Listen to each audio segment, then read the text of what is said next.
Right ఇక దీనికి సంబంధించి మరిన్ని డీటెయిల్స్ కేటీఆర్ నివాసం నుంచి మా బ్యూరో చీఫ్ రాజ్ రెడ్డి అందిస్తారు.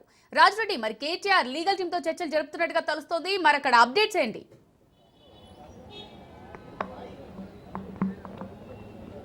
హైకోర్టు తీర్పు నేపథ్యంలో నిరాశకు గురైనటువంటి బీఆర్ఎస్ శ్రేణులు ఒక్కొక్కరుగా నందినగర్లోని కేటీఆర్ నివాసానికి చేరుకుంటున్నారు. మాజీ మంత్రులు, ఎమ్మెల్యేలు, అదేవిధంగా బీఆర్ఎస్ సంబంధించినటువంటి శ్రేణులంతా కూడా చేరుకుంటున్నాయి. అయితే ఒకటే చెప్తున్నాయి, ఇదంతా కాంగ్రెస్ ప్రభుత్వం ఏర్పడిన తర్వాత రేవంత్ రెడ్డి అధికారంలోకి వచ్చిన తర్వాత కక్ష సాధింపు చర్యల్లో భాగంగానే ఇదంతా చేస్తున్నారు. కక్ష సాధింపు వల్లే ఇదంతా జరుగుతుంది. రాజకీయంగా ఎదుర్కోలేక, అదేవిధంగా కాంగ్రెస్ పార్టీ ఇచ్చినటువంటి హామీలు నెరవేర్చలేక ఇదంతా చేస్తుంది. మైండ్ డైవర్ట్ పాలిటిక్స్నే కాంగ్రెస్ ఎంచుకుంది కాబట్టి ఈ రకమైనటువంటి ఇబ్బందిని గురి చేస్తుంది. అయితే ఎవరైతే కాంగ్రెస్ ప్రభుత్వం పైన నాయకులుగా ఉన్నటువంటి కేటీఆర్, కేసీఆర్, హరీష్ రావు ఈ ఫైట్ చేస్తున్నారో ప్రజల్లోకి వెళ్ళి ఈ రకంగా ఇబ్బందులు పెడుతుంది. అంతా కూడా రాజకీయ కోణము, రాజకీయ కక్ష సాధింపు చర్యగానే బీఆర్ఎస్ అభివర్ణిస్తుంది. అయితే లీగల్ టీమ్తోని కానీ అదేవిధంగా నాయకులతో కానీ చర్చలు జరుగుతున్నాయి. ఎందుకంటే హైకోర్టులో కేటీఆర్ వేసినటువంటి పిటిషన్ కొట్టివేయడంతో ఇక ఫర్దర్గా ఏ రకంగా ముందుకెళ్దాము, ఎట్లా వెళ్తే బాగుంటుంది అనే అంశం పైన కూడా చర్చలు జరుగుతున్నాయి. ఎందుకంటే ఏసీబీ 9వ తారీఖు నాడు మరోసారి విచారణకు రావాలని ఇప్పటికే నోటీసులు జారీ చేసింది. అయితే ఈ హైకోర్టు తీర్పు నేపథ్యంలో మరి డివిజన్ బెంచ్కి వెళ్దామా, సుప్రీంకోర్టుకి వెళ్దామా అనేది కూడా ఆలోచన చేస్తుంది. అయితే ఈ యొక్క హైకోర్టుకు సంబంధించినటువంటి తీర్పు వచ్చే వరకు సాయంత్రం టైం పడుతుంది.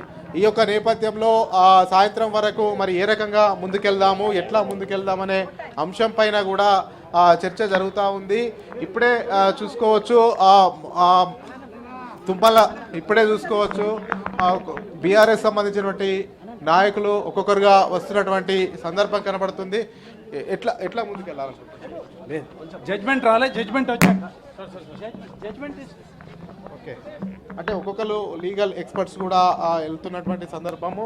పూర్తిగా ఇంకా జడ్జ్మెంట్కి సంబంధించినటువంటి కాపీ రాలేదు. ఆ కాపీ వచ్చిన తర్వాత ఫర్దర్గా ఎట్లా ముందుకెళ్ళాలి, ఏ రకంగా ఫాలో కావాలనేది కూడా ప్లాన్ చేస్తున్నారు. మొత్తానికి చూసుకున్నట్టయితే సాయంత్రం హైకోర్టుకు సంబంధించినటువంటి ఏదైతే తీర్పు కాపీ వచ్చిన తర్వాత సుప్రీంకోర్టు తలుపు తట్టాలనేది కూడా బీఆర్ఎస్ భావిస్తుంది. ఎందుకంటే మొదటి నుంచి బీఆర్ఎస్ ఒకటే చెప్తుంది, ఇదంతా రాజకీయ కక్ష సాధింపు చర్యగానే అభివర్ణిస్తూ రాజకీయ కక్ష సాధింపు చర్యగానే ముందుకెళ్తుంది. ఇదంతా కూడా దురుద్దేశంతో చేస్తున్నారు. పాలన చేయకుండా రేవంత్ రెడ్డి ఇవన్నిటి కూడా ఎంక్వైరీల పేరు మీద కమిషన్లు వేసి ఇచ్చిన హామీలను నెరవేర్చకుండా కమిషన్ పేరుతో విచారణకు పిలిచి ప్రత్యర్థి పార్టీలను భయభ్రాంతులకు గురి చేసే విధంగానే ముందుకు వెళ్తున్నారనేది కూడా బీఆర్ఎస్ నాయకులు చెప్తున్నటువంటి పరిస్థితి కనబడుతుంది. అయితే ముందుగా ఈ కేసును ఏ రకంగా ముందుకెళ్ళాలి అనేది కూడా లీగల్ ఎక్స్పర్ట్స్తోని చర్చలు జరుపుతున్నారు. ఎందుకంటే ఇప్పటికే హైకోర్టు తీర్పు ఇచ్చినటువంటి నేపథ్యంలో సాయంత్రం ఆ హైకోర్టుకు సంబంధించినటువంటి కాపీ వచ్చిన తర్వాత డివిజన్ బెంచ్ సుప్రీంకోర్టు తలుపు తట్టాలని చూస్తున్నారు. ఎందుకంటే ఈరోజు 7వ తేదీ 9వ తారీఖు నాడు విచారణకు వెళ్ళాలి. అయితే దీంతో మళ్ళీ ఇంకో ఉత్కంఠ కూడా నెలకొంది. ఏసీబీ ఒకవేళ ముందే అలర్ట్ అయ్యి కేటీఆర్ సుప్రీంకోర్టుకు వెళ్తారనే ఒక నిర్ధారణకు వస్తే ముందే అలర్ట్ అయ్యి మరి ఈరోజే మళ్ళీ ఒక నోటీసులు ఇచ్చేసి ఈరోజే విచారణకు రావాలా, లేకపోతే ముందే అరెస్ట్ చేసే అవకాశాలు ఉన్నాయనేది కూడా ఒక రకమైనటువంటి చర్చ జరుగుతుంది. అయితే మొత్తానికి అయితే కేటీఆర్ నంది నివాసం వద్ద నంది ఇక్కడ ఉన్నటువంటి దగ్గర అంటే ఉత్కంఠ పరిస్థితి నెలకొంది, టెన్షన్ వాతావరణం నెలకొందని చెప్పుకోవచ్చు. ఒక రకంగా చూసుకున్నట్టయితే నాయకులు కూడా ఒక్కొక్కరుగా వచ్చిపోతున్నారు. నందినగర్లో ఉన్నటువంటి ఇల్లు ఇప్పుడు చూడొచ్చు మనము. అక్కడ ఉన్నటువంటి కొంతమంది లీగల్ ఎక్స్పర్ట్స్ ఆ బిల్డింగ్ పైన ఉన్నారు, ఒక్కొక్కరు వెళ్తున్నారు. బీఆర్ఎస్ సంబంధించినటువంటి శ్రేణులు, మాజీ మంత్రులు, ఎమ్మెల్యేలు కూడా లోపల ఉన్నారు. సుదీర్ఘంగా మంతనాలు జరుపుతున్నారు, ఏ రకంగా ముందుకెళ్ళాలి, అదేవిధంగా ప్రజాక్షేత్రంలో కూడా ఏ రకంగా తీసుకెళ్ళాలి, కాంగ్రెస్ చేస్తున్నటువంటి ఈ రకమైనటువంటి కక్ష సాధింపు చర్యలను కూడా ప్రజల్లోకి తీసుకెళ్లాలనేది కూడా బీఆర్ఎస్ నేతలు చర్చిస్తున్నట్టు తెలుస్తుంది. మొత్తానికి చూసుకున్నట్టయితే బీఆర్ఎస్ నేతలు ఇదంతా కక్ష సాధింపు చర్యల్లో భాగంగా జరుగుతుంది కాబట్టి ఇదంతా కూడా ప్రజల్లోకి వెళ్ళాలి, ప్రజల్లో కూడా విస్తృతంగా తీసుకెళ్లాలి. Congress party mind divert politics చేస్తుంది. ఇచ్చినటువంటి 6 గ్యారంటీలను అమలు చేయలేకనే ఈ రకంగా కక్ష సాధింపుల చర్యలో భాగంగానే అటు బీఆర్ఎస్ నేతలపైన ఒక్కొక్కరిపైన కేసులు పెడుతుంది, కమిషన్లు వేస్తుంది, విచారణకు పిలుస్తుంది. ఆ రకంగా పాలనపైన దృష్టి సారించకుండా ప్రత్యర్థి పార్టీలపైన ఏ రకంగా వేధించాలో ఎట్లా వేధించాలో అనే దాని మీదే ప్లాన్ చేస్తుంది. అదంతా కూడా ప్రజల్లోకి తీసుకెళ్ళాలి, పెద్ద ఎత్తున తెలంగాణ ప్రజల దృష్టికి తీసుకెళ్లే విధంగానే ప్లాన్ చేసేందుకే ఇదంతా కూడా ఆ లోపల నాయకులు కూడా సమావేశమైనట్టు తెలుస్తుంది. ఏ రకంగా ముందుకెళ్ళాలి, ప్రజల్లోకి ఎట్లా వెళ్ళాలి, మరోవైపు కాంగ్రెస్ పార్టీని ఏ రకంగా డ్యామేజ్ చేయాలి, అదేవిధంగా లీగల్గా కోర్టులో ఏ రకంగా ఎదుర్కోవాలి అనేది ఆ సమాలోచనలు అటు బీఆర్ఎస్ నాయకులు చేస్తున్నట్లు తెలుస్తుంది. రైట్ రాజరెడ్డి, ఇప్పుడు కాంగ్రెస్ నేతల వర్షన్ చూసుకున్నట్టయితే ఈ రోజు ఏదైతే హైకోర్టులో క్వాష్ పిటిషన్ కొట్టివేయడం జరిగిందో డిస్మిస్ చేస్తే అంటే దీని అర్థమే కేటీఆర్ అవకతవకలకు పాల్పడ్డాడని సో అర్థమైపోతుంది అని కాంగ్రెస్ నేతలు అట ఆరోపిస్తున్నారు. ఇటు కేటీఆర్ చూసినట్టయితే లీగల్ టీంతో చర్చలు జరుపుతున్నారు, సుప్రీంకోర్టులో పిటిషన్ వేయడానికి సిద్ధంగా ఉన్నట్టుగా తెలుస్తుంది. అంటే అది కూడా మనకు వార్తలు వచ్చాయి. ఓవరాల్గా అసలు ఎవరి వర్షన్ ఏంటి, అసలు ఏంటి ఇందులో ఏం జరిగింది? అయితే అధికార పార్టీ తన వర్షన్ వినిపిస్తుంది. ఖచ్చితంగా ఇందులో ఈ ఫార్ములా కేసులో ఈ కార్ ఫార్ములా రేసులో ఖచ్చితంగా కేటీఆర్ అవకతవకలకు పాల్పడ్డారు అనే ఉద్దేశంతోనే సాక్ష్యాధారాలు ఉన్నాయి కాబట్టే ఇదంతా కూడా గవర్నర్ దగ్గర నుంచి సిఎస్ దగ్గర నుంచి ఏసీపీకి లేఖ రాశారు ప్రభుత్వ తరఫున సిఎస్. ఇదంతా సాక్ష్యాధారాలు కూడా ప్రభుత్వం దృష్టికి ఉన్నాయి కాబట్టి క్యాబినెట్లో చర్చ జరిగింది.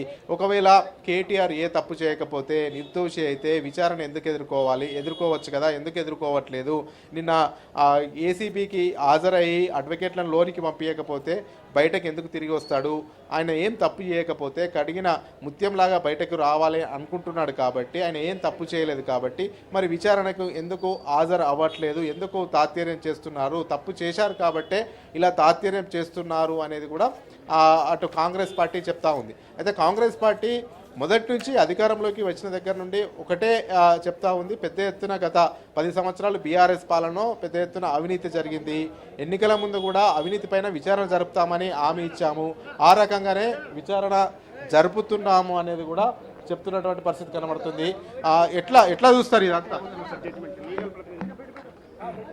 ఇప్పుడే మాకు అందింది అది, కాపీ ఇంకా రాలేదు కాబట్టి కాపీ చూసిన తర్వాత మీకు ఫర్దర్ ఇన్ఫర్మేషన్ తెలుస్తుంది. సుప్రీంకోర్టుకు వెళ్తున్నారా? మా రైట్స్ చూసుకుంటాం. మా లీగల్ టీం వాళ్ళతో చర్చించిన తర్వాత నిర్ణయం తీసుకుంటారు. దాని నుంచి ఇప్పుడు ఆర్డర్ కాపీలు ఏముందో మొత్తం చూడాలా, చూసిన తర్వాత ఈవినింగ్ వరకు వస్తుంది ఆర్డర్ కాపీ. ఆ ఈవినింగ్ వచ్చిన తర్వాత మా లీగల్ టీం చర్చించిన తర్వాత నిర్ణయం తీసుకుంటారు. అదే లీగల్ టీం చర్చిస్తారు, ఆర్డర్ కాపీ వచ్చిన తర్వాత కదా. సుప్రీంకోర్టులో కాదు, ప్రపంచంలో మా టీం ఉంది, లీగల్ టీం ఉంది, పరిశుభ్రంగా ఉంది. మీరు గతంలో కూడా మా పార్టీ లీగల్ టీం నిర్ణయాలు చూసుకున్నారు, మేము విజయాలు సాధించినాయి. ఖచ్చితంగా మళ్ళీ ఆలోచనలు ఉంటాయి. అది ఇప్పుడు వస్తున్నాయి, లోపలికి ఇప్పుడే వస్తున్నాం కదా. ఖచ్చితంగా మేము లీగల్ టీం ఆలోచన చేస్తూ మా వారి రైట్ ప్రొటెక్ట్ చేసుకుంటూ కంపల్సరీ ఫండమెంటల్ రైట్. ఓకేనా? Thank you.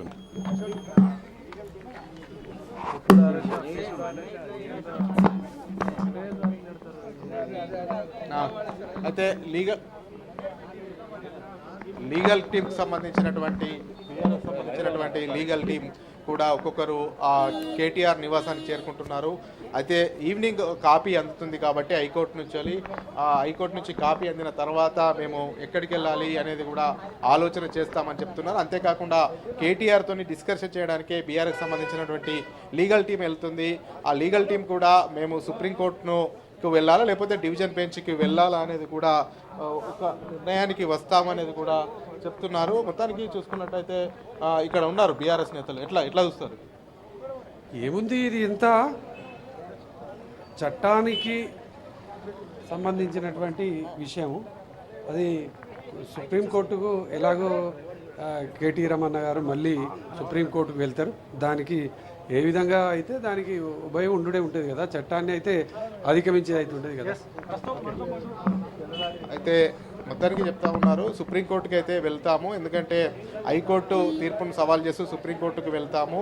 కేటీఆర్ ఎలాంటి తప్పు చేయలేదు, కావాలనే కక్షపూరితంగా ఇదంతా ప్రభుత్వ ప్రెషర్ వల్ల జరుగుతుందని కూడా బీఆర్ఎస్ నేతలు చెప్తున్నటువంటి పరిస్థితి. అయితే కాంగ్రెస్ ఒకటే చెప్తుంది, మొదటి నుంచి బీఆర్ఎస్ 10 సంవత్సరాల పాలనలో అవినీతి జరిగింది అని మొదటి నుంచి కాంగ్రెస్ ఆరోపణ చేస్తుంది. అధికారంలోకి వచ్చిన తర్వాత విచారణ జరిపిస్తామని కూడా కాంగ్రెస్ చెప్తుంది. ఆ యొక్క నేపథ్యంలోనే ఏదైతే కాళేశ్వరం ప్రాజెక్టు ఉందో దానిపైన విచారణ జరుపుతుంది. అదేవిధంగా విద్యుత్ కొనుగోళ్ల విషయంలో కూడా విచారణ జరుపుతున్నాము. అదేవిధంగా ఈ కార్ ఫార్ములా రేస్ పైన కూడా విచారణ జరిపాము. ఇందులో సాక్ష్యాధారాలు లభించాయి. అందులో భాగంగానే సిఎస్ ఏసీబీకి లేఖ రాశారు. ఏసీబీ పరంగా వాళ్ళు ఇన్వెస్టిగేషన్ చేస్తున్నారు. చట్టం తన పని తాను చేసుకెళ్తుంది. చట్టానికి ఎవరు అతిథులు కారు. ఒకవేళ కేటీఆర్ తప్పు చేయకపోతే ఏసీబీకి వెళ్ళి విచారణకు హాజరు కావాలి కన్నా ఇదంతా కూడా రాద్ధాంతం ఎందుకు చేస్తున్నారు, ఖచ్చితంగా కేటీఆర్ తప్పు చేశారనేది కూడా కాంగ్రెస్ ఆరోపిస్తుంది. అయితే బీఆర్ఎస్ వర్షన్ ఏమో అందుకు విరుద్ధంగా ఉంది. కావాలనే కక్షపూరితంగా వివరిస్తుంది, రాజకీయ దురుద్దేశంతో వివరిస్తుంది. ఇచ్చినటువంటి 6 గ్యారెంటీలు అమలు చేయలేకనే ఇదంతా కూడా మైండ్ డైవర్ట్ పాలిటిక్స్ చేస్తూ ఉంది. ఏదైతే హామీలు అమలు చేయాలని కాంగ్రెస్ ప్రభుత్వం పైన మొదటి నుంచి కేటీఆర్ పోరాటం చేస్తున్నాడు కాబట్టి, కేటీఆర్ గలం వినిపిస్తున్నాడు కాబట్టి, కేటీఆర్ గలం నొక్కేందుకే ఈ రకమైనటువంటి రాజకీయ కక్ష సాధింపు ధోరణిలోనే కాంగ్రెస్ ప్రభుత్వం వ్యవహరిస్తుంది అనేది కూడా బీఆర్ఎస్ ఆరోపిస్తుంది. అయితే ఒక పార్టీ విరుద్ధంగా ప్రకటనలు చేసుకుంటున్నారు. రాజకీయ కక్ష సాధింపు చర్యలు అనేది బీఆర్ఎస్ అంటుంటే లేదు ఖచ్చితంగా ఆధారాలు ఉన్నాయి. ఆధారాలు ఉన్నట్లనే ఏసీబీకి సిఎస్ లేఖ రాశారు. ఏసీబీ ఇన్వెస్టిగేషన్ చేస్తుంది. ఏసీబీ ఇన్వెస్టిగేషన్కు కేటీఆర్ సహకరించట్లేదు. కోర్టుకు వెళ్ళారు. కోర్టునైనా తీర్పునైనా గౌరవించాలి కదా అనేది కూడా కాంగ్రెస్ వర్షన్. ఈ యొక్క నేపథ్యంలో ఇక్కడికి కేటీఆర్ నందినగర్లో ఉన్నటువంటి నివాసానికి అయితే పెద్ద ఎత్తున బీఆర్ఎస్ సంబంధించినటువంటి లీగల్ టీమ్స్, బీఆర్ఎస్ సంబంధించినటువంటి మాజీ మంత్రులు, ఎమ్మెల్యేలు ఒక్కొక్కరుగా చేరుకుంటున్నారు, భేటీ అవుతున్నారు. అయితే మనం చూసుకోవచ్చు ఒక్కొక్కరు అయితే వెళ్తున్నటువంటి పరిస్థితి కనబడుతుంది.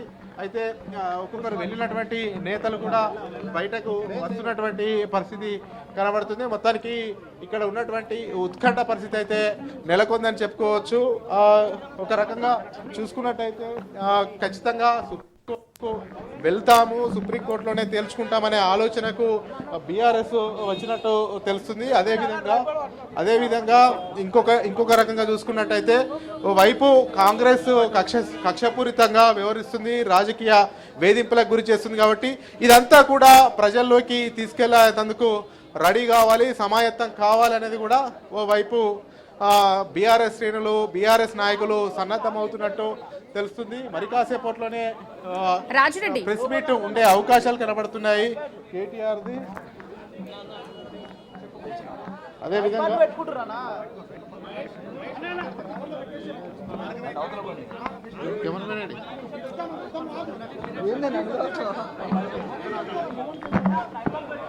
మరి కాసేపట్లో కేటీఆర్ బయటకు వచ్చి ప్రెస్ మీట్లో మాట్లాడే అవకాశం కనబడుతుంది.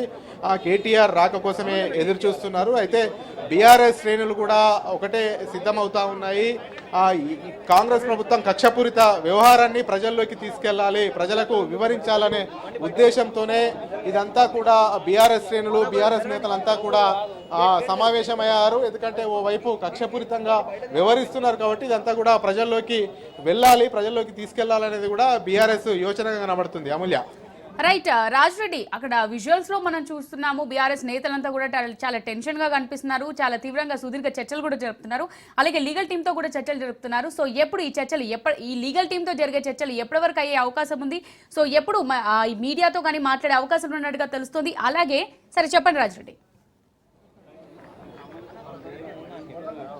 మరి కాసేపట్లోనే ప్రెస్ మీట్ నిర్వహించేందుకు సిద్ధమవుతుంది కేటీఆర్ నివాసం వద్ద. మరి కాసేపట్లోనే ప్రెస్ మీట్ ఉంటుంది. ప్రెస్ మీట్లో అన్ని వివరాలను వెల్లడించే అవకాశాలు అయితే స్పష్టంగా కనబడుతున్నాయి. అయితే ఇప్పటికే బీఆర్ఎస్ సంబంధించినటువంటి శ్రేణులు తరలి వస్తున్నారు. మీడియాతో మరి కాసేపట్లో కేటీఆర్ అవకాశాలు కనబడుతున్నాయి. అందుకు తగ్గట్టు ఏర్పాట్లు చేస్తున్నారు. అయితే పూర్తిగా కాంగ్రెస్ విధానాన్ని ఎండగట్టాలి, కాంగ్రెస్ ప్రభుత్వం చేస్తున్నటువంటి కక్షతాని సాధింపు చర్యలను ఎండగట్టాలనే ఉద్దేశంతోనే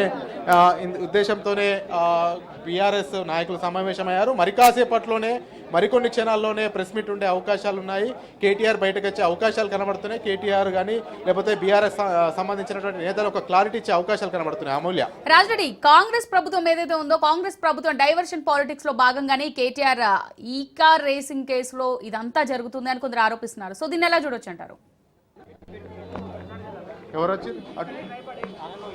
మొత్తానికి చూసుకున్నట్టయితే ఖచ్చితంగా కక్ష సాధింపు చర్యల్లో భాగంగానే ఇదంతా జరుగుతుందనేది కూడా చెప్తున్నారు. మరి కాసేపట్లోనే కేటీఆర్ బయటకు రాబోతున్నారు. ఇక్కడంతా కూడా మరి కాసేపట్లో రాబోతున్నారు. అయితే కక్ష సాధింపు చర్యల్లో భాగంగానే ఇదంతా జరుగుతుంది అనేది కూడా బీఆర్ఎస్ వాదనగా వినిపిస్తుంది. ఈ యొక్క వాదననే బలంగా ప్రజల్లోకి తీసుకెళ్ళాలి. కాంగ్రెస్ ప్రభుత్వ వ్యతిరేక విధానాలు ఎండగడుతున్నందుకే బీఆర్ఎస్ నాయకులపైన కక్ష సాధింపులకు గురి చేస్తున్నారు. ఇదంతా కూడా ప్రజల్లోకి తీసుకెళ్లాలని చూస్తుంది. అయితే కేటీఆర్ మరి కాసేపట్లోనే మీడియా ముందుకు రానున్నారు, మీడియా ముందు మాట్లాడుతున్నారు.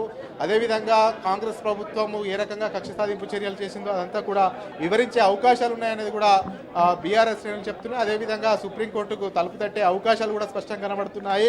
కాంగ్రెస్ విధానాలు ఎండగట్టడానికి ఏ రకంగా ప్రజల్లోకి వెళ్ళాలి, బీఆర్ఎస్ శ్రేణులను ఏ రకంగా అప్రమత్తం చేయాలనే ఉద్దేశంతో బీఆర్ఎస్ సంబంధించినటువంటి కీలక నేతలతో కూడా కేటీఆర్ సమావేశమయ్యారు. అదేవిధంగా లీగల్ సెల్తోని టీంతో కూడా సమావేశమయ్యారు. మరి కాసేపట్లోనే మీడియా ముందుకు వచ్చి కేటీఆర్ మాట్లాడే అవకాశాలు కనబడుతున్నాయి. అందుకు తగ్గటువంటి ఏర్పాట్లు కూడా చేస్తున్నారు. అమూల్య. రైట్ రాజరెడ్డి, ఇంతకుముందు మీరు మాట్లాడిన దాంట్లో ఒకవేళ కేటీఆర్ కనుక ఎలాంటి తప్పులకు పాల్పడకపోతే విచారణకు ఎందుకు హాజరు కాలేదు, న్యాయవాదులు లేరనే నెపంతో ఎందుకు వెళ్ళిపోయారు అని చెప్పి కాంగ్రెస్ ఆరోపించింది. రైట్, ఇంకొకటి చూసినట్టయితే కేటీఆర్ చెప్తున్నారు, సో లీగల్ గా వెళ్ళడానికి న్యాయవాదులు ఉండాలి, సో న్యాయవాదులను అలౌ చేయకపోవడం చాలా తప్పు అని కేటీఆర్ అన్నారు. సో ఈ 2 వర్షన్స్ ని చూస్తే ఏం చెప్తారు? ఈ 2 వర్షన్స్ ని బట్టి